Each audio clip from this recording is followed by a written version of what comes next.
Welcome to career strategist. आइए ये सवाल देखते हैं। एक सवाल है, ये लिखा है कि खाद्य की किस्मों में पूरे विश्व में विलोपन हो रहा है और यह तेजी से हो रहा है। उदाहरण के लिए 19वीं शताब्दी में उगाई जाने वाली सेब की 7,000 किस्मों से में से 100 से भी कम बची है। फिलीपींस में कभी धान की हजारों किस्में फल फूल रही थी, हजार, जो अब मुश्किल से 100 किस्मों तक ही उपजाई जा रही है। चीन के मात्र एक शताब्दी पूर्व खेती में प्रयुक्त होने वाली गेहूं की किस्मों में से 90% किस्में विलुप्त हो चुकी है, यानी 10% ही रह गई हैं। विगत समय में किसानों ने बहुत परिश्रम से अपने स्थानीय जलवायु और पर्यावरण की विलक्षणताओं के काफी अनुरूप फसलों को उपजाया और विकसित किया। हाल के पिछले वर्षों में कुछ थोड़ी सी भारी उपज वाली किस्मों और खाद्य के प्रौद्योगिकी चालित उत्पादन तथा वितरण पर हमारी भारी निर्भरताओं के कारण फसलों की विविधता में कमी हुई है। यदि कोई उत्परिवर्तनकारी फसल रोग या भारी जलवायु में परिवर्तन कुछ पादप फसलों का संहार कर दे, जिन पर हमारी बढ़ती जनसंख्या का पेट भरने के लिए हम निर्भर हो चुके हैं, तो हमारे लिए उन किस्मों की घोर आवश्यकता होगी जिन्हें हमने विलुप्त जाने दिया। तो इसमें क्या है कि निम्नलिखित परिच्छेद के आधार पर उपरोक्त परिच्छेद के आधार पर निम्नलिखित पूर्व धारणाएं बनाई गई है। पादप जातियों के बड़े पैमाने पर विलोपन होने का प्रमुख कारण मनुष्य ही रहे हैं।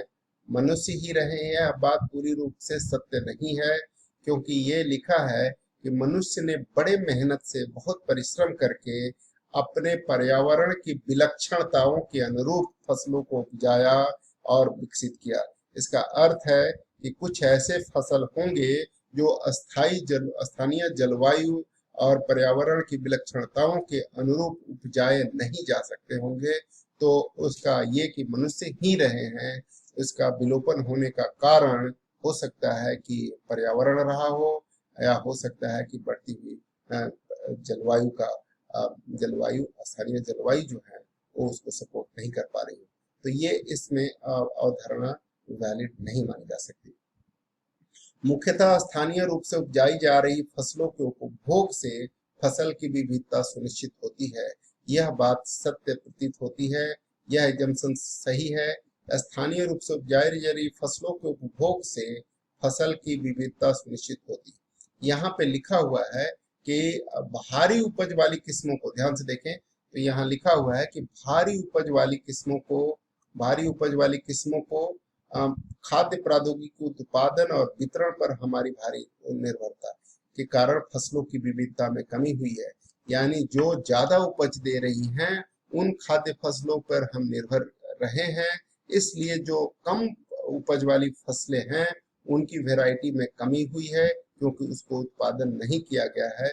अगर वह कम उत्पादन वाली फसलें का उपभोग होता तो निश्चित रूप से उसको उपजाई जा सकती थी और फसलों के उपभोग से विविधता सुनिश्चित होती।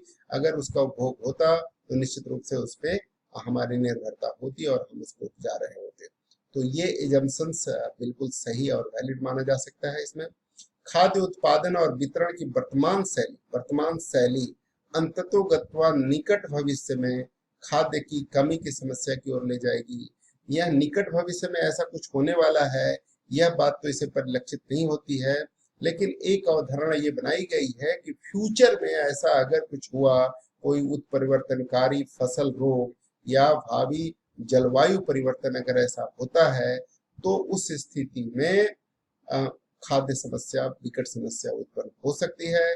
और उस स्थिति में जो खाद्य की विकट समस्या उत्पन्न होगी, तो उसमें जो हमारी किस्में हैं जिनको हमने विलुप्त हो जाने दिया, वह कारगर साबित हो सकती थी, वह फसल कारगर साबित हो सकती थी और जिन्हें हमने विलुप्त हो जाने दिया।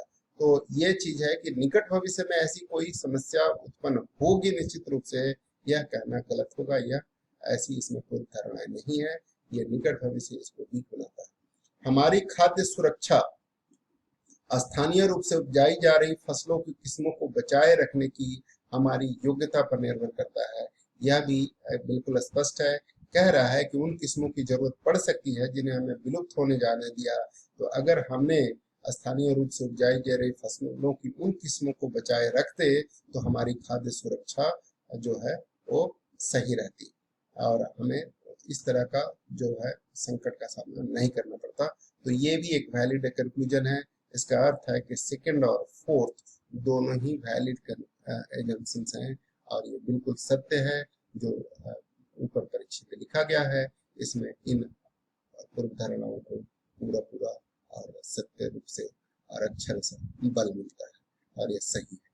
ठीक है, तो उम्मीद है कि आपने कर दिया होगा और सही किया होगा। Thank you very much for watching this. God bless.